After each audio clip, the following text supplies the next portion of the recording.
Maharishi wants science and spirituality to be bridged, connected. But in his elaboration about absolute space, he almost uses both science and spiritual facts side by side together and in whichever way is convenient for you to understand. So that is the greatness of Maharishi. And Anand Kumar is ready to present this unique approach of Maharishi in understanding the absolute space. Shall we have Anand Kumar? Yes, Thank Ayya. you for all of that. Thank you, Ayya. Can I start, Amma?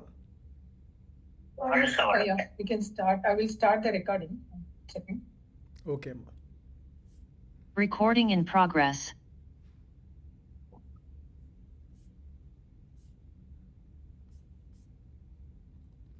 So, today we are going to discuss about absolute space and the derivations from the absolute space, both from the science and spirituality point of view. If somebody wants to pass a physics exam by using the science discussed in this particular session, I'm sorry, you're in a wrong place. You need to go for a different class. But if somebody wants to understand the spirituality part of the absolute space, how it can be applied to understand the consciousness, how it can be used to improve your life, whether if you believe in multiple lives, etc., you are in correct place. I'm going to divide my talk into 3 parts. In the first part, I will try my best to explain what the science is saying about the absolute space. Why I am telling try my best is, number one, it's easy to understand for somebody who already got some physics graduation, etc. Number two, it is, in my view, is not very much useful. I don't think Maharishi has got this depth of physics knowledge to explain the consciousness and absolute space which he has given to us in a very absolute, very clarified manner. So the first 1/3 of the talk on science is just to prove the world where we are living, that where science stands and how our Maharishi's concepts were go hand in hand with the science. The second half will be very interesting to the audience here. It's about Maharishi's concepts. And that second part, I will be very humbled to say that there are many seniors in the group who may have more better idea than me.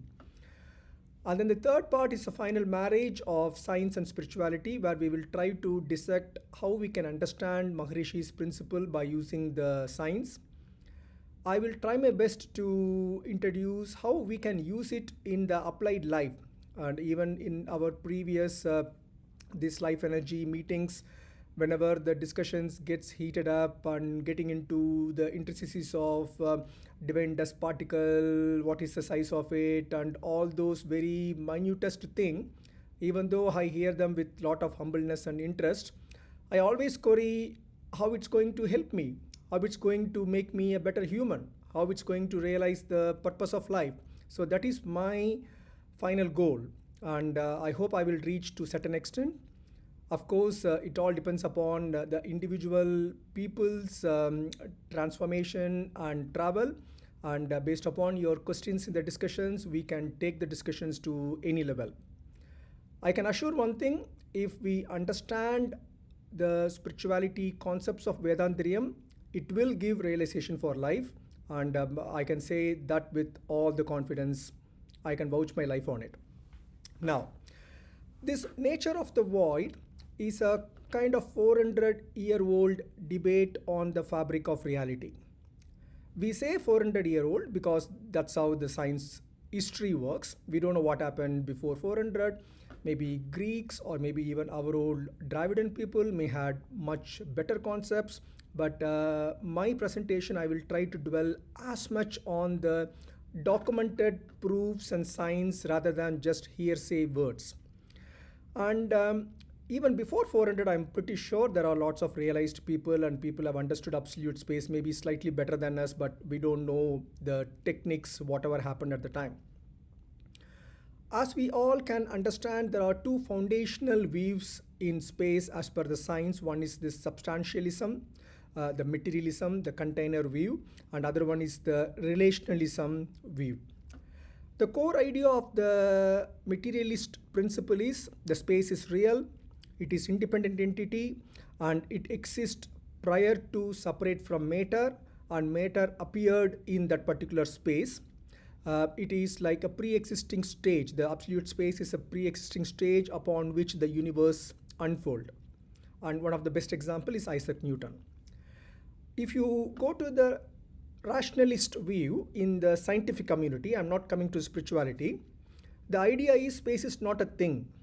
It's merely an abstract concept describing the geometric relationship between the different objects, and it's a shadow cast by the order of the existing objects. So objects are more important, and good key proponent is Gottfried Leibniz. Coming to Newton, Newton explains the void as the absolute space. The ground of his laws, Newton's law 1, 2, 3, we all aware of. And particularly the law of inertia clearly says that there is a need for a universal reference phase along with the against which or in reference to which the motion happens, and absolute space in its own nature without relation to anything remains quite similar. It was his publication in Principia Mathematica in 1687. The takeaway from the Newton is absolute space is a physical cause, not a mathematical convenience as we think, and it was the only thing that could distinguish the true motion from the relative motion. Otherwise, how we can measure that my hand is going from left to right or right to left in your screen? There should be a reference in reference to your screen or my screen. And the famous rotating bucket experiment, I think relatively this bucket experiment were not discussed that much because it just lost in the history, I will say. And Newton said there are 4 stages in rotating a bucket. Like a bucket is held by a thread, and if we screw the bucket and make the thread into a nice spiral one, and if you release it, what happens to the bucket? The bucket starts revolving. In the stage 1, the maximum relative motion is only in the bucket. In stage 2, the bucket's motion is transferred into the water, and water also starts rotating. That's where you can get that concave surface. And later, even when the bucket's motion getting slowed down in stage 3 or stopped in stage 4, the water rotates and the relative concave surface persists.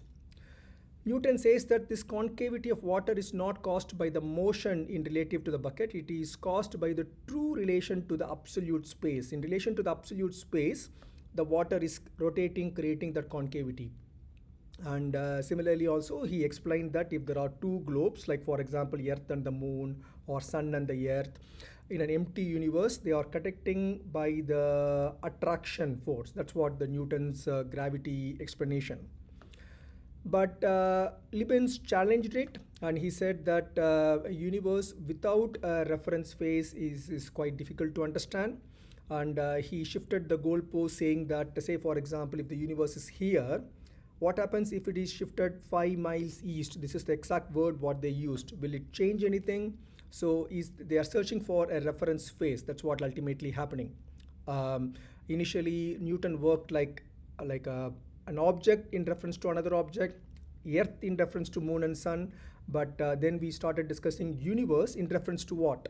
We know it's absolute space, but is there something? That's where the discussion went. And then Marx's radical rationalism. The rationalism came, and they try to see that the speed of the light is so fixed all throughout the world, and the search for the ether. This particular word ether was used quite extensively by Maharishi in various talks. We can see, if we very closely observe Maharishi's own talks, which are available in the recordings, a lot of them are purely based upon his hard work, his thought process, his kind of realization in meditation. But here and there he does use some words like ether, which he got from possibly the scientific community which surrounded him. Maybe when he tries to explain his thought process on how the world works, realization, etc., maybe the scientific people are trying to throw the scientific words to him and that mixed in his speech. And we can see Maharishi's usage of the word ether. And it unfortunately, Mac was not able to find any kind of ether or ether wind because the light speed is quite uniform everywhere. And then came the Einstein, and we know his special relativity in 1905 and general relativity 10 years later in 1915 has quite clearly established the fact that it's not like one object exerting a kind of a gravity pull on the other object. Everything lies in a space. We call it as absolute space till then. Now it is known as space time. And the simple thing is the matter tells the space time how to curve, and the curved space time tells the matter how to move. And that's how the time also formed. That's how the single direction of movement of the arrow head of time also formed. And we can explain the single head of the arrowhead of time by using the other principles like entropy from the life point of view, and also the redshift from the geometry or astronomical point of view. So this general relativity theory fused the space, time, and gravity. Space is no longer a passive background, and it's a very dynamic field that interacts with matter and energy. And we can see that this kind of space being dynamic, interactive was heavily used by Maharishi in various talks. And again, I can only extrapolate that maybe some of the scientists or the science experts surrounding the Maharishi may have influenced with their science knowledge of Einstein's principle, etc. And Maharishi did quoted Einstein in few of his talks in his own words. When you come to the nuance of the general relativity, a deeper puzzle comes into play, like for example, the whole argument or the frame dragging argument. Like, or the space-time points or real thing, like substantial thing, or just the mathematical labels. That is one of the argument came in. And the other thing is the rotating marks like Earth, whether it dragged the local space-time along with that. By understanding these principles, you will be understanding the physics more. I don't think it will help in anyone's individual spiritual growth. So I will try to reduce the kind of heaviness of the science and give importance to the applied science or the more into the spiritual science. And then came the preferred frame of reference, which is the cosmic microwave background radiation, which is the thermal afterglow of the Big Bang filling all of the space, and it is incredibly uniform. And when we observe the CMB, we see distinct pattern, and this is not a flaw in the universe. It's a kind of a Doppler shift caused by our solar system in relation to the CMB. So now ultimately we got a kind of a framework against which the whole universe can be related. And the data revealed the speed of light, which is 369 kilometers per second, and also that's the same speed by which all the earth and the universe moves around. And this functional absolute, the universe state, in Newton's idea, there is no real absolute space because the materialist things are the most important thing, and the frame is nothing. While the advanced science comes into play, that there is a preferred frame of CMG, which is like a co-moving observer, and it's perfectly isotropic universe. So it creates a very functional absolute space, and we can revisit and compare the CMB with the bucket experiment to understand these things more. And then the final improvements happened in the form of the Higgs field and the dark energy. Confirmed in 2012, Higgs field permeates all of the space, gives the fundamental particles their mass. And it's a substance filling the void, and it's a vacuum, but it's not nothing. It's a kind of a material medium. That is the Higgs field. And then the dark energy came in, which shows the importance of the cosmological constant. If somebody interested in cosmological constant, it is introduced by Einstein to correct his equation. and when he used the cosmological constant, his theory of relativity, everything become correct. But later he felt that that is blunder because it was not proved well. But later we came to know that cosmological constant is nothing but due to the dark energy, and Einstein is correct. So Einstein may be the only scientist who found something to correct his own equation, and later felt bad or even commented to the level that that is his lifetime blunder. But later we found that the blunder has got a meaning in the form of dark energy. And now we are in the quantum world, so everything is the quantum, and quantum is like a whisper of the absolute time. And the concept is very strong now, and with quantum we are able to establish like connectivity, like coherence, and it gives a lots of solution to the universal phenomenons. Again, by discussing this quantum, it's more of physics, and I want to dwell more on spiritual part of it, so I'm slowly moving away from this. And pushing the limits, now the concept is there is a distant like a cosmic background radiation, and then we have the earth. And then the event 2024, the observation events clearly showed that the movements, they influence each other, and when they move against each other, there is a relativity. Now, directly speaking, as a conclusion, Newton said absolute space is there, but it's rigid, passive, it's just a container, it has nothing much use other than that.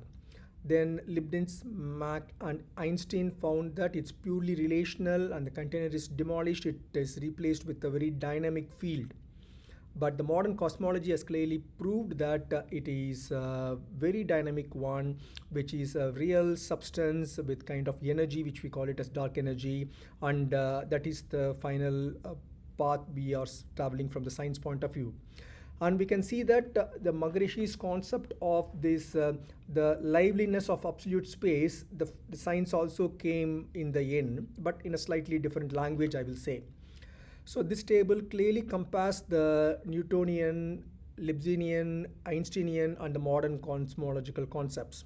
So in nature, Newton's absolutism is just a container, while the Leibnizianism gives a kind of a relationalism, and Einstein made it a dynamic field, and modern cosmological field is more of like a physical fluid. Now you can see Maharishi's usage of the fluid or paimapurul in his words when he's explaining the absolute space.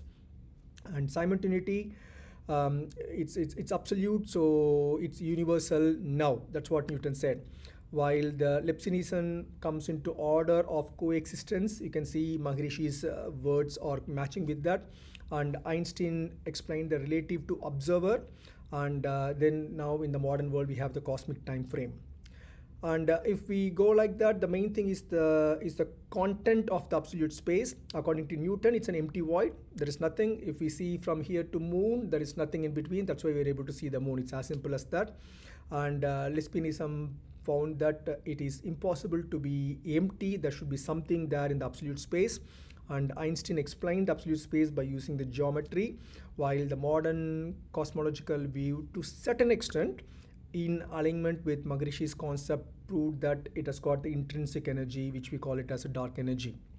Now, we are going to the part 2 of the 3-part presentation. Now, this is the most satisfying part of the discussion. We are discussing our Maharishi's concepts from plenum to person, and it's a Vedantian story of everything, like how everything came. So the universe did not emerge from nothing, it is transformed from everything to everything. So Maharishi is not a very big proponent or supporter of the Big Bang theory, we know that. And Maharishi's cosmology poised is that the fundamental substrate of reality is not a vacuum, it's an absolute space. In Tamil he calls as Suddhaveli, and this model proposes that universe born not from a singular point of creation like Big Bang, but as a continuous transformation like Parinamam in Tamil, and a single unified entity. And Vedantian proposal is that the absolute space itself is the Almighty, and it's the unified entity of plenum, force, consciousness, and time. And these things are quite important if you are understanding the all the steps of Maharishi's concepts, etc. The four inherent attributes of the absolute space as per Maharishi. Planum is the fullness, it's a state of absolute fullness, the infinite reservoir of potential energy and source of all the matter. Understanding these kind of concepts will really improve a person's practices, like for example Kaya Kalpa or even the meditation. And then that absolute space as the consciousness, it's the order of function or Olungu in Tamil. The inherent pattern, precision, regularity that governs the laws of the nature. And then it also got the force or the gravity. So here Maharishi ticks the box with the scientific things also. A scientist can also understand Maharishi's concept quite easily, while not the other way. The self-compressive surrounding force, the unified force that drives all the cosmic activity, is the reason behind the force or the gravity. And Maharishi also explains the time because of the kinematic querying force and the intrinsic vibration of the space, the frequency of the change that becomes measurable as time. So how Maharishi's concepts are much more simpler, and if somebody is closely following me slide by slide, word by word, you can see the sudden release from a very complex story to a very simple story, which can be easily taken to a common man and also can be applied to the life. That's the more important thing. So the first motion, according to Maharishi, is this kinematic querying, that is the origin of everything. Dr. Anand, the world development. I'm not able to see the slides. You're not able to see the slides? In chat box. No. Sorry. I think it's my mistake. 1 second. Oh, somebody should have told me quite long back. Okay, now the slides are seen. Yes, yeah. Thank you. I'm sorry, a lot of good things missed, but I will, anyway, the recording is there. We should be able to use the recording. Now, actually, it was shared in the group, so I was seeing in the group. From the group. Okay, that's good. Thank you. No problem. So, a static planum cannot create a dynamic universe without this initial impulse. And Vedadriyam really explains everything by using this kinematic querying. And the immense self-compressive force of the planum causes the absolute space to vibrate or queer in space. And the self-contained kinematic motion is the first disturbance, which is the origin of everything happening here. The vibration eventually crushes and creates the formation of the first particles, and time is the function of this kinematic querying as per Maharishi. Gravity is not a pull, it is the compressive force of the space itself as per the Maharishi.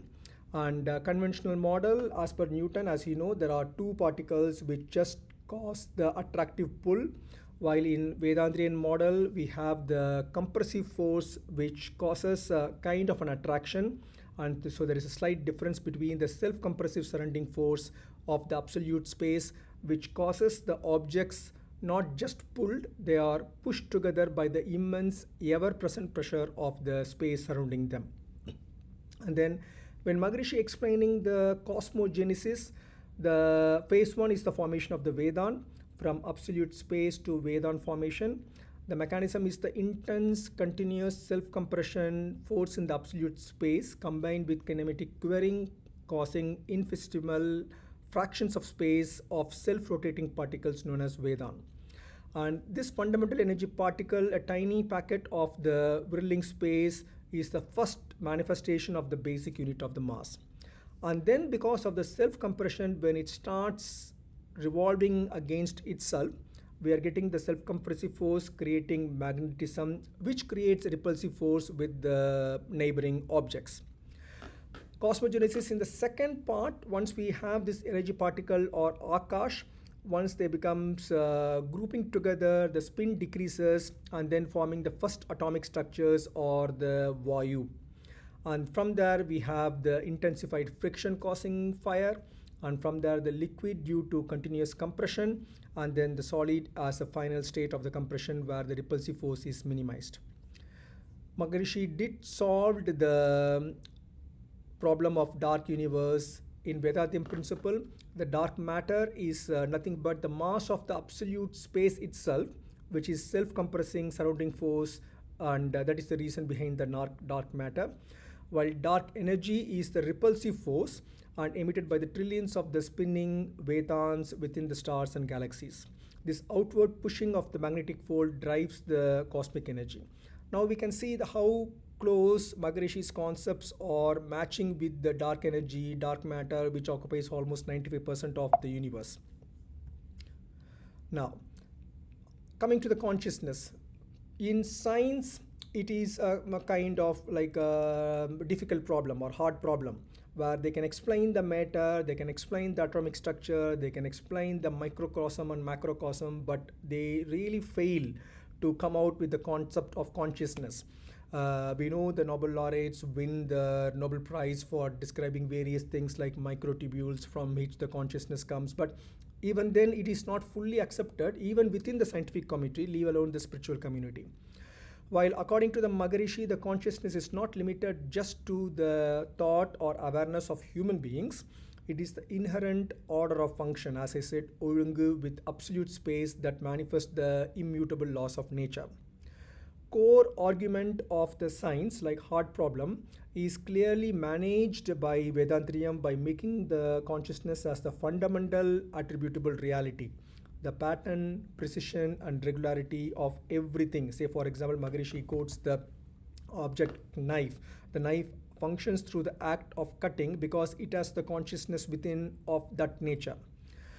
And so Maharishi also explains the evolution of cognition from simple senses to sixth sense, the first sense of touch, then the sense of taste in some animals, and then smell in some insects, and then sight in birds, and then like all the five senses including the sound in animals. But the human being got the sixth sensation of introspection, understanding a self-referential one. That's what makes us a human compared to all the animals. And Maharishi even explains the microcosm, and microcosm is not explained by many spiritual sects, I will say. And Maharishi's microcosm is based upon the biomagnetism and the genetic center, and I'm sure this group is quite confident and well learned on this. And the key concept of the genetic center, which is present not just in the Mooladhara, present in the every cell, and there is a physiological link with the sexual vital fluid. If somebody has any questions on this, we can discuss quite detail in discussions settings or the sections, because we have discussed these things quite detailed in the previous sessions. And Maharishi quite clearly explained how this compressed into a kind of an imprint which also passes from one generation to another. And he quite clearly explains the other tricks of karma, like prarabdha karma also, including sanjita karma and other things. So how this concept of macrocosm, microcosm and karmas explained and improve our life by using the simplified Kundalini Yoga. The best way to explain how it helps is by using the brainwave states. Again, we have discussed these things many times. The normal living stage, we use the beta waves like 14 to 40 hertz, while in alpha is quite easily reachable by simple Agna meditation. And then as we reduce the frequency further into theta and delta, which can be reached by the Turiya meditation. And I'm sure that this audience have a very good idea about how the meditation works, what is the reason behind the brain waves, etc. Ultimately, it gives you a kind of an absolute achievement of Jiva Brahma Aikyam, or your own consciousness getting attached to the absolute consciousness Brahma. And this was quite detailed in Maharishi's concept of Brahmanyanam also. And so Maharishi created a meditative path to total consciousness from stage 1 of Agna meditation to Turiya meditation to Turiyatita meditation. And there are secondary practices like introspection, which further makes your life a kind of a nice, obedient life, I will say. So a unified framework of Vedantriyam in context is origin of universe. The science says Big Bang is the main thing and unexplained singularity, while Vedantriyam says a local transformation from an eternal to a conscious plenum. Dark matter, dark energy explained in modern science, but not very well known. The forces and particles are yet discovered. There are every year we are getting this Nobel Prize for physics or chemistry or astronomy or something like that is behind these particles getting discovered one year after another. While Maharishi clearly explained that absolute space is the inherent property and the compressive force is the reason for the gravity and dark matter, while the repulsive force is the reason behind the dark energy.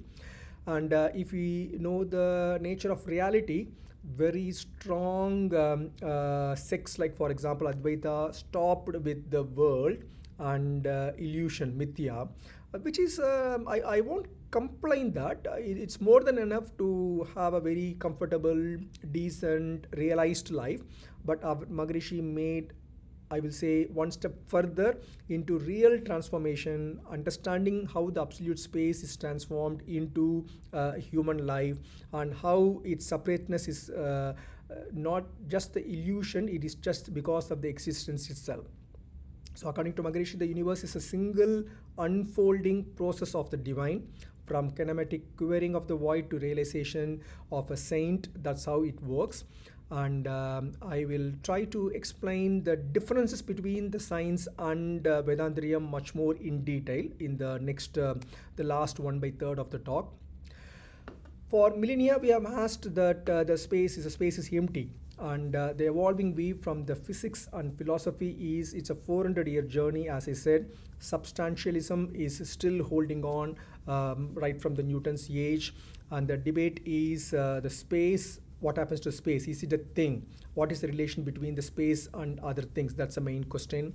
While Vedantarium gives a very clear view, very unambiguous declaration that the absolute space, in Tamil it's known as Suttaveli, is the only thing, and that's the basis for the Almighty. And I've thought many times that if we are able to explain this single sentence to every community, and if they link their own God Almighty into this absolute space Suttaveli, how much of integration, how much of this kind of differentiation will disappear, and creating a kind of the world peace, which is one of Maharishi's concept. I used to think why Maharishi thinks at one point a kind of a human excellence, how to make a human life into a better life, and at another point things like a world peace. And we know people work towards the world peace, we know people work towards an individual excellence, and Maharishi is one person who is correcting this kind of like a macrocosm to microcosm and vice versa. But reading his talks and books and poems, we are able to understand that if somebody understands that individual existence and the connection to the absolute space, etc., indirectly what is coming out from that is the world peace. So it is an automatic growth from that. It's like how a plant comes from a seed. And energetic planum is the background from the absolute space according to Maharishi. And the nature of the nothingness, which contains everything, that is what the background in physics, in Newtonian world, a true featureless emptiness. Because we can't complain Newton, because at that age, with that availability of the telescopes or the satellite, the only person who can comfortably say it is empty by looking at the empty sky, that is the science. And then the quantum field theory came to say that it's a planum of fluctuating fields and virtual particles, slowly getting into Maharishi's concepts. And then the dark energy, as I explained, with the Newton's coefficient constant, gravitational force constant. And Maharishi clearly explained the absolute fullness and the way by which he explains the quality of the absolute space fullness, like everlasting, singular, all penetrative, super transparent, invisible, dark fluid. It creates a kind of an awe and connecting you to something very, very powerful. I find sometimes, especially when he talks in Tamil, the words itself gives you a kind of a boost to life and gives you that, okay, I got the personalized strongest weapon in the world, let me use it correctly by using my body as a vehicle and make my life better. And Maharishi clearly explains the content of the absolute space, plenum, force, consciousness, time. He tries to explain everything as a single person, like including consciousness, including time. While if you take physics, there may be a group of people explaining matter. There may be a group of people explaining the time, like space-time by Einstein. And there may be a group of like a metaphysical group explaining the consciousness out of it. But Maharishi has ticked all the boxes. And say for example, this bucket experience experiment, if we compare with the physics and the Vedantrium, Newtonian answer is that curvature formed by the rotating bucket is due to the absolute space compressing it, while Vedantrium clearly said that the water is a collection of the spinning particle Vedan, and the centrifugal force is the inherent repulsive wave magnetism which causes that curvature. And Maharishi explains everything including dark energy and dark matter. While Newton said it's as a flat space, while Einstein made the space curvature, they're all good. It's very important. Even now we need to use the Newton's law to make a satellite to land on the moon or Mars, or create an orbiting planets, satellites, etc. And we use Einstein's rule to understand the space-time, which is again a very important thing. But Vedantrium's gravity as a compressive fold causing single unified force, self-compressive force, as an explanation for the gravity, as an explanation for the time, is so matching with the scientific principles. And how everything emerges, we know the concepts of Big Bang, we are studying in the school, colleges, etc. And from the Big Bang concept, we got the general relativity, quantum field theory, etc. And we know the redshift which was observed, and then we understood that if the stars are moving at such a good speed, redshift, then at one point those particles should be in one place. Vedantrium clearly explains that it all started from the absolute space. The kinematic quivering is the reason for the self-compressive force causing the Vedan formative dust, and from which we got the evolution of the Panchaputas. Of course, Maharishi has got a good amount of influence by our own Siddhargal and other people's concepts also. But end of the day, it helps you. It matches well with the science, and it helps you in your personal growth. That's what we want. And if you are a hungry person, if somebody giving you a dish with food, the first aim is to savor the dish and quench your hunger, and then you can ask about whether the dish is made up of what ingredients, how it is made, etc. So Vedantrium principle is like that. It really makes your life so comfortable, so confident. And I'm a very, very busy practitioner. I'm saying this because I tried to escape from this kind of presentation for many months. Lakshmi Amma is chasing me, and everybody was chasing me, and finally last week we had a kind of a group chat, and both Vijayalakshmi Amma and Rabi Ayya said that you need to do it. So these presentations I prepared quite long back. Nothing is new, and I don't think anything will change in the near future also. And it is my pleasure to talk, but Saturday is a very, very busy day for me. I'm still sitting in the hospital now. And after a century of the relativity, cosmology, the universal rest frame, we ended up finding the cosmological microwave radiation background, which is like a good framework from where we can explain the working of the universe coming out. We can explain the Big Bang coming out from that. Even that kind of frame is nicely explained by Vedantrium, which is like an observable manifestation, and it's a rest frame. And the main thing is the primordial plasma, and which is at rest, and from which, because of the kinematic quivering, we are getting the absolute space or the activity. While what force is pushing the universe apart, while the physics says it's the energy of nothing, the dark energy, which is pushing the things apart. And there is a concept that maybe in 100 million years there won't be any stars, because everything is gone out and Earth may be on its own, as long as the Earth is not hit by any of the astronauts, etc. And while Maharishi clearly explained that the spin of every Vedan is there in every star and galaxy, that what causes that repulsive magnetic wave, and dark energy is the collective repulsive force of all the matter counteracting the compressive force of the gravity. So it creates like a balance between the compressive force of the gravity and the repulsive force and expansion is a dynamic balance between these two forces, and you can see how beautifully Vedandriyam explains the same concept. And now coming to the heart problem, science stops as heart problem, and as a doctor, they are trying to work with biology, how the brain works, microtubules, etc. And the standard view from the scientific community is the consciousness is an emergent property from complex computational process in the brain, and there is no fundamental to reality, and it's a product of evolution, while Vedandriyam says it is not emergent but it's more of an essential thing. Consciousness is not a product of matter, it's a fundamental attribute, not just you and me, and even the absolute space itself. And once we think like that, that consciousness is the order of function, not just in us, it's more of reflecting through us, while the absolute space is also consciousness. And this order of function gives you a kind of an inherent intelligence governing the physical laws, process, etc.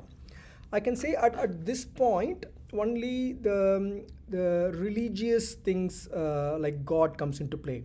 And when there is a absolute space which is so powerful, conscious, fundamental attribute, order of function, and universal presence, a man is having a lot of difficulty in understanding it as absolute space in Maharishi's terms, and it's very easy to attribute it as a god.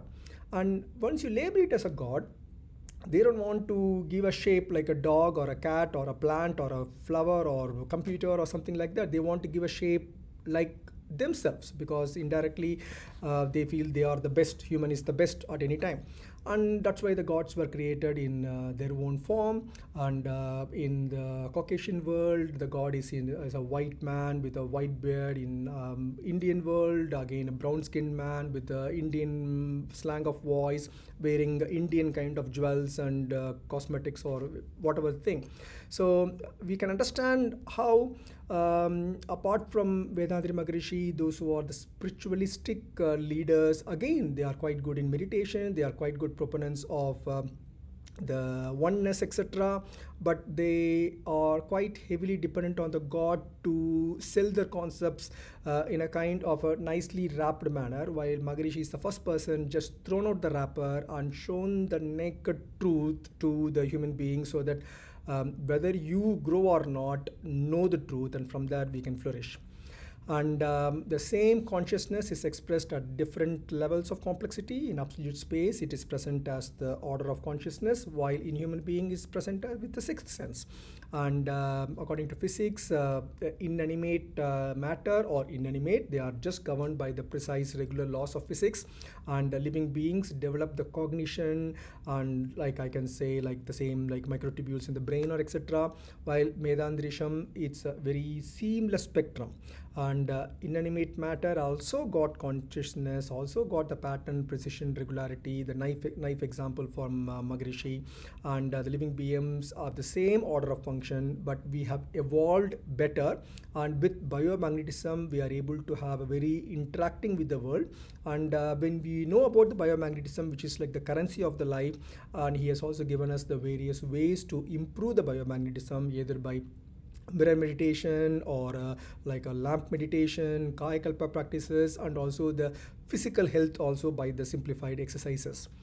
And bringing the whole cosmos inside the human being, as a human as a universe in its miniature, microcosm and microcosm. Physics has no direct analog to it, and physics such says like there are cosmic forces which works in the biological life, while Vedadriyam quite clearly said the seat of the soul, the Atma or Anma, whatever. And biomagnetism is a densified form of universal magnetism sustained by the sexual vital fluid, improved by the practice of Kaya Kalpa, and the genetic center is quite clearly explained. I don't want to dwell more because this August audience are quite well versed with that. And so in essence, there are two paths to understand the reality, whether you are looking out or you are looking in. If you're looking out, that's the scientific way, by using the telescopes and various powerful ones, and experimentation, mathematical calculations, etc. And the tools are quite good now. As we develop the tools, we are able to develop more materialistic things from nowhere. And to make it useful for a human being to have a very clean, successful life with realization of purpose of life, Vedantriyam with its zero-tological methods like meditation, where we can go to that specific brain wavelength to understand the absolute space.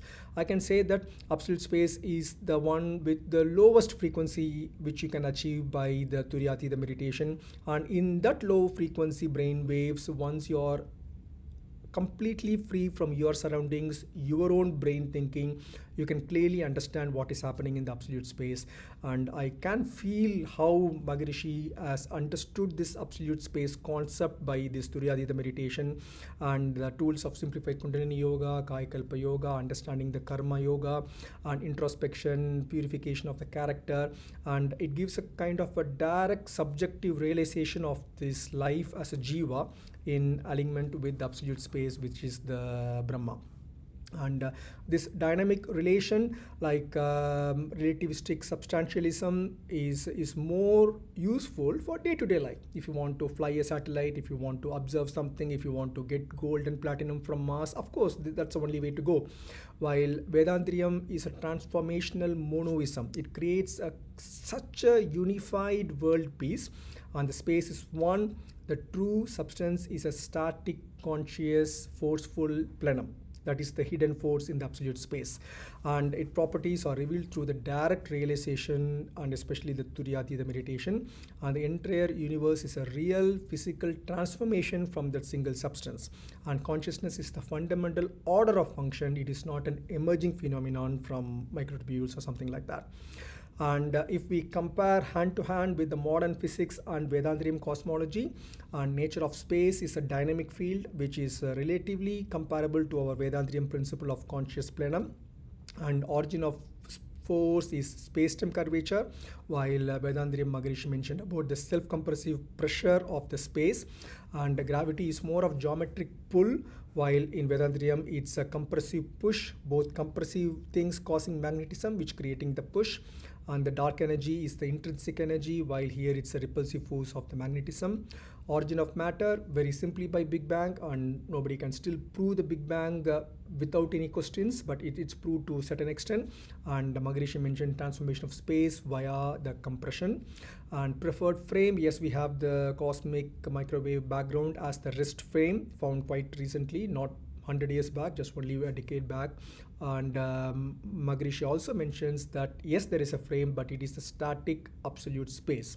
And consciousness is an emergent property of the complexity, while for Maharishi it is a fundamental attribute. And once you understand it's a fundamental attribute, your meditation, the only thing you will be holding on, the last thing is your own consciousness. And your own consciousness will start absorbing its own consciousness, like observer becoming the observed.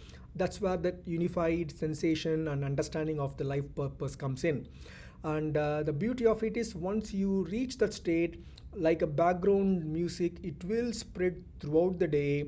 And every day when we meditate into that absolute monoism, we are able to kind of recharge and spread the energy not only within us and also to the family and friends and colleagues around us.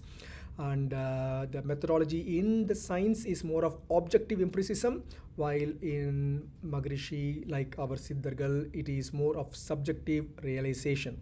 I know there was a like a post from Ramya madam regarding whether this realization is possible. That particular YouTube clip is more of scientific concepts. That's why it ended in an open question, while I think I'm trying to address it by using the Vedantriyam concepts.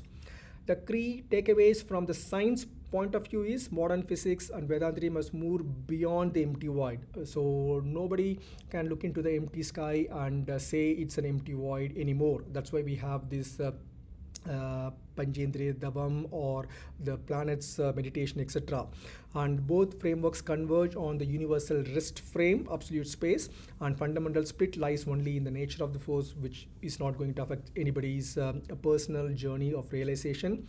And for further thought, this Vedantarian's push theory can be worked on further, and order of function can be understood better with mathematical laws of the physics, and the dialogue between an external observation and an internal realization by a scientist and a Vedantarian can be completely understood to understand our whole universe. Thank you very much. I'm sorry for not able to screen share initially. The slides were made very nicely, and but the recording is there, so I'm sure it will be useful to hear once again. வாழ்க வளமுடன். If possible, can you please put this